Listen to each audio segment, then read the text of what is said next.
नमस्कार, मैं सूर्यांश कंवर और अपने साथी अनुभव ठाकुर के साथ इस पक्ष में हूँ कि हमारे देश भारत में अन्य भाषाओं भी हिंदी के साथ सिखाई जानी चाहिए। परंतु अरिहंत और वत्सल का यह मानना है कि केवल हिंदी ही भारत देश में सिखाई जानी चाहिए। तो मैं सबसे पहले यह जानना चाहता हूँ कि आप हिंदी को इतनी प्राथमिकता क्यों दे रहे हैं? ऐसे क्या कारण है, ऐसे क्या लाभ आपको दिखाई दे रहे हैं हिंदी में कि आप केवल हिंदी ही भारत में चाहते हैं? देखिए, मैं केवल ये नहीं चाहता कि हिंदी ही आए, मैं ये चाहता हूँ कि हिंदी भी सिखाई जाए। आजकल के बच्चे हैं, आप 5 साल के बच्चे को देख लीजिए, वो अपनी माता को क्या कहेगा मम्मी, पापा को क्या कहेगा डैडी, मम्मी में क्या आता है आप वहाँ पर देख लीजिए। इजिप्ट है कोई कंट्री, वहाँ पर मृत को क्या कहते हैं मम्मी, डैडी में क्या आता है डैड, डैड मृत्यु। और यहाँ जब हिंदी में पिताश्री पिताजी, यहाँ पर क्या है, यहाँ पर एक इज्जत दी जा रही है। हम ये कहना चाह रहे हैं कि हिंदी भी सिखाई जाए बच्चे को। जी, तो फिर आखिर अगर कोई और भाषाएं भी सिखाई जा रही है तो इसमें गलत क्या है? हमारे देश के लोगों को दूसरी भाषाएं भी आनी चाहिए। अगर हमें केवल एक ही भाषा आती है तो फिर हमारा ज्ञान भी सीमित होता है, हम केवल उसी भाषा की पुस्तक पढ़ सकते हैं। परंतु अगर हमें बहुत सारी भाषाएं आती हैं तो हम बहुत सारी पुस्तकें पढ़ सकते हैं। मान लीजिए कि मुझे अंग्रेज़ी आती है तो मैं अंग्रेज़ी पुस्तकें भी पढ़ सकता हूँ, मैं अंग्रेज़ी लेखकों की जानकारियाँ भी प्राप्त कर सकता हूँ। तो ऐसा आप नहीं चाहते, आप चाहते हैं कि हिंदुस्तानी केवल हिंदी ही जाने। देखिए, हिंदी तो हिंदुस्तानी जानता ही है, मगर वो एक ढंग की हिंदी नहीं जानता जो एक हिंदुस्तानी को आनी चाहिए। वो अंग्रेजी में जा रहा है, जापानी में जा रहा है। अब अंग्रेजी में देख लीजिए आप, एक शब्द है उसके कई मतलब बनते हैं, और हिंदी में कई शब्द हैं उसका एक मतलब बनता है। आप हिंदी में क्या है ऐसा, अंग्रेजी में ऐसा क्या फ़ायदा दिखता है आपको?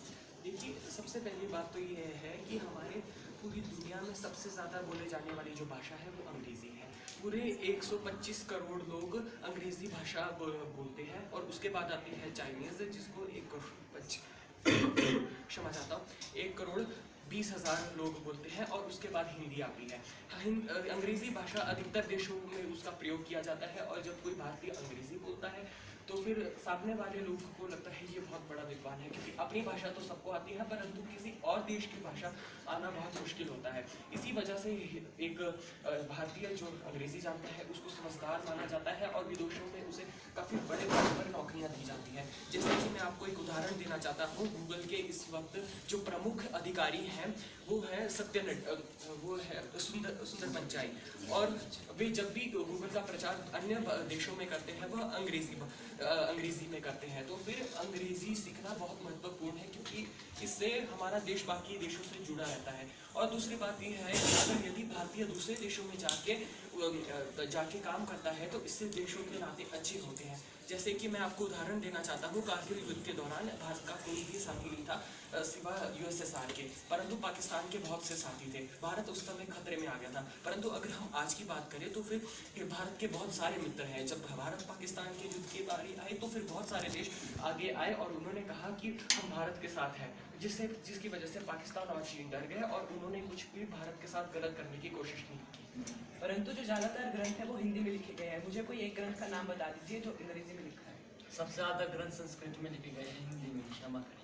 और हिंदी में भी ज़्यादा ग्रंथ लिखे गए हैं। आप अंग्रेजी का कहिए ना, हमारे प्रश्न का उत्तर दीजिए आप।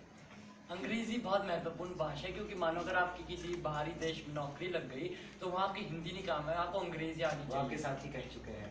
पर जो जापानी लोग हैं वो अपनी भाषा पे बहुत गर्व करते हैं, उनको दूसरी भाषा सीखने की कोई जरूरत हम ये कहना चाह रहे हैं कि हम ही अंग्रेजी क्यों सीखे, हम ही दूसरे देशों से बात करने के लिए अंग्रेजी क्यों सीखे, दूसरे देश हमसे बात करने के लिए हिंदी क्यों नहीं सीख सकते? देखिए, मैं क्षमा चाहता हूँ, परंतु आज के समय में बाहर के बहुत सारे देश हिंदी सीख रहे हैं।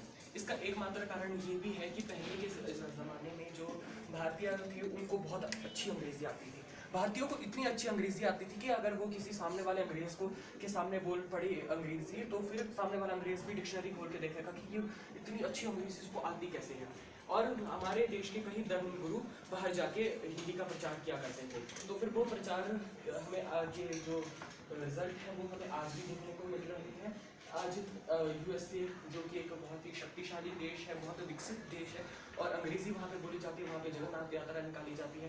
वहाँ पे एक प्रजाति होती थी हिप्पीज, जो पहले नशीली पदार्थ लेते थे, नंगे घुमा करते थे। आज वो कपड़े पहन के ब्राह्मण बन चुके हैं और भारत आ रहे हैं, भारत की संस्कृति को जान रहे हैं। उनको देख के और अन्य भी अंग्रेज भारत आ रहे हैं, भारत की संस्कृति को जान रहे हैं। तो मैं ये कहना चाहता हूँ कि अंग्रेजी जान के हमारे जो धर्म गुरु है, उन्होंने अंग्रेजी में हमारे देश का, हमारे धर्म का, हमारी देश की संस्कृति का प्रचार बाहरी देशों में किया, जिसके हमें जो रिजल्ट है वो आज देखने को मिल रहे हैं। आज बहुत सारे लोग बाहर से घूमने आ रहे हैं, जिससे कि जो हमारे देश का टूरिज्म है वो बहुत अच्छा हो रहा है। उससे हमारे देश को कई प्रकार के लाभ हो रहे हैं। जब अंग्रेज़ी के इतने फ़ायदे हैं, जब अंग्रेज़ी से इतना विकास हो रहा है, तो हमें अंग्रेज़ी अवश्य सीखनी चाहिए। हमें हिंदी भी सीखनी चाहिए, हिंदी भी हमारे लिए बहुत महत्वपूर्ण है।